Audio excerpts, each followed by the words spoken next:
quick update on the mower, guys. We ended up getting the bolts for the exhaust. We ran it a few for just probably a minute or two, and then it seized right up. So there must have been something internally wrong that I didn't catch.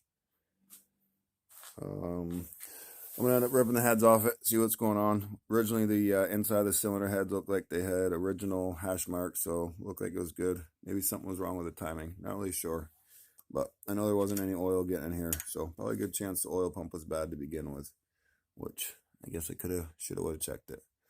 So we'll get it ripped apart, see how bad the damage is. But unfortunately, it did run, and I didn't even bother trying to video it. It did smoke quite a bit.